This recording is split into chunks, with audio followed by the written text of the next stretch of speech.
check hook and check uppercut. So the hard part about it is that it's counterintuitive to a lot of the other head movement that we usually do.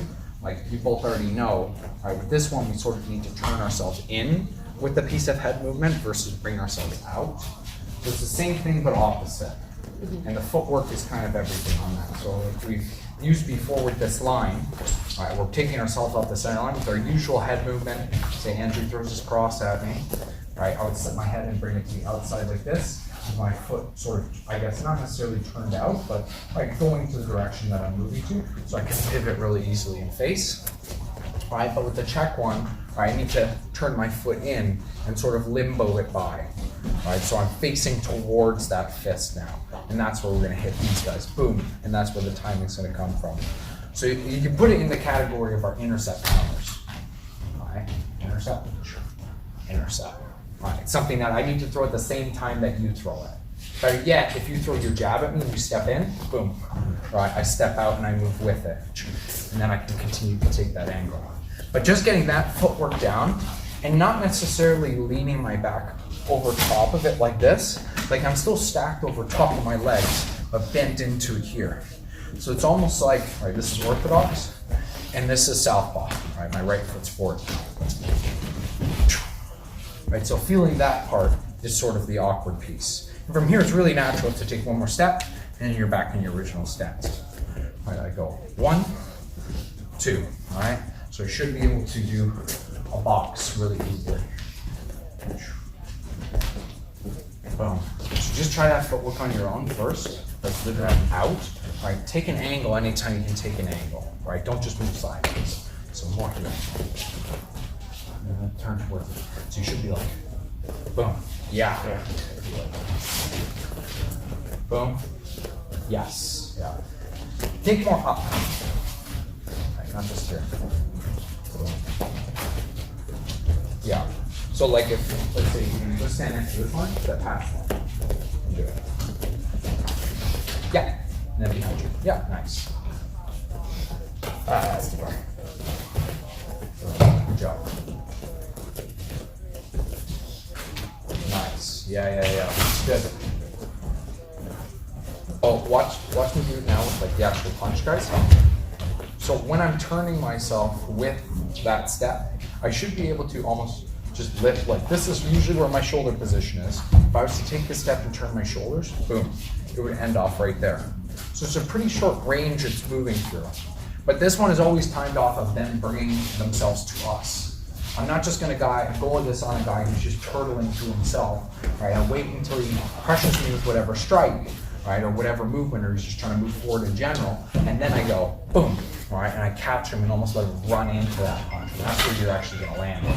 So same thing again, if I go slow-mo, and just throw your jab at me, let's go jab, boom, right here. So my foot and my hand will time perfectly together. One, right by, and then I can turn and face. Right. One more time. Boom. Here. So I'm still moving up, not necessarily right out, and then that little back step behind. So when you're finished, like we're kind of moving on 90 degrees, just when we're practicing here, but in reality it's not. It's like just this. Think more 45, like not 45.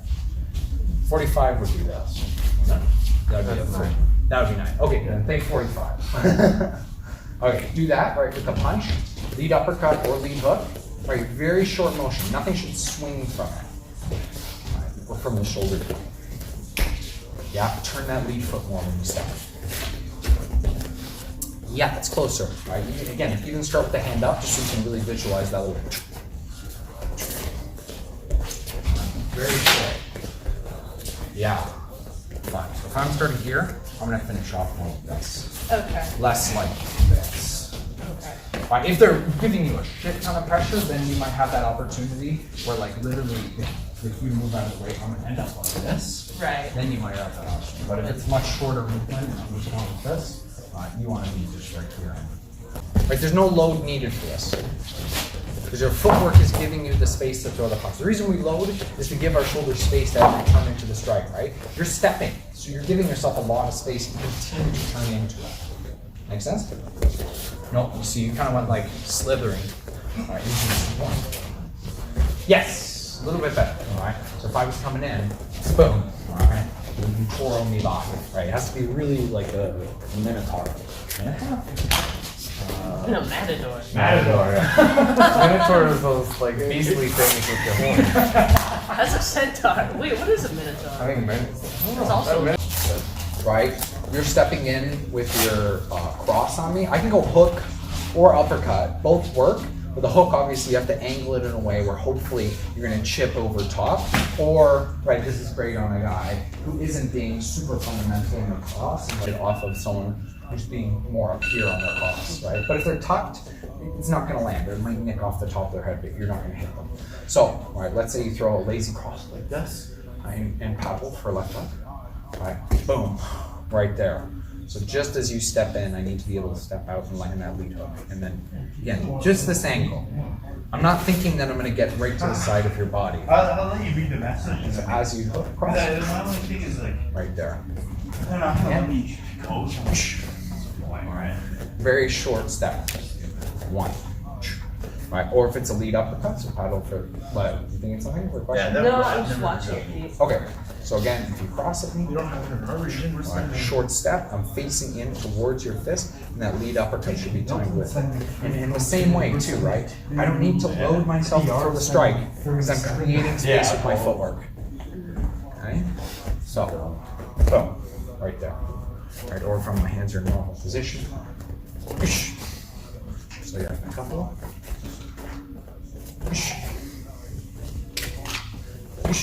Alright, so let's try that. Yeah. Go off just the cross right now. Let's see you guys work each other. Use one of the lines. I'll throw first. Just walk towards me with your left hand for an uppercut. 30 seconds. As you come in, boom. I shift out. And it shouldn't be that much of a drop, right? We're letting them run into it. Alright, right, boom. You should be able to time a cross really nicely off the Alright. 1, 2. Alright, but let's just try the lead uppercut first. You guys should know.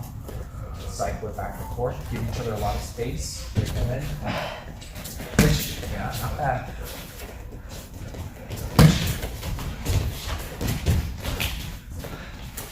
Yeah. Good. Cross right off of it. Yep. As soon as you're back for his paddle. Yeah. One. And then the left. Yeah, a little left. That's it. Yeah.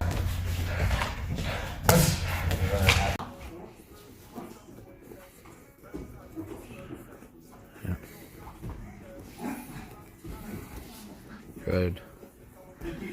Step that foot turned over. There you go. Good job. Well, that's okay. All right, mix up the timing a little bit, Andrew. All right, get in some extra footwork. All right. Make her work for it a little bit.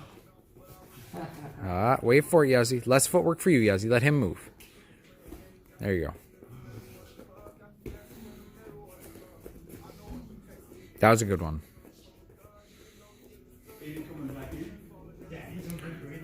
Nice. Good.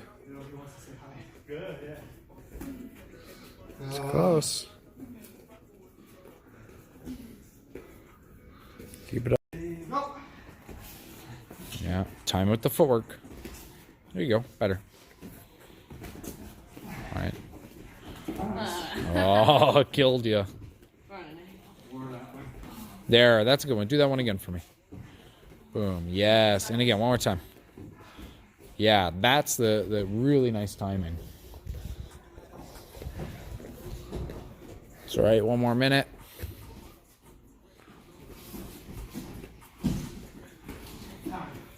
Good. All right, move around a little bit more and then do it on your own timing, Yazzy.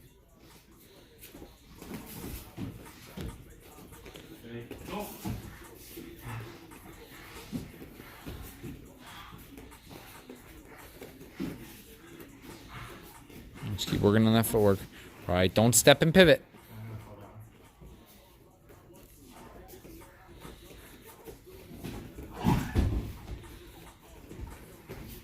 Nice.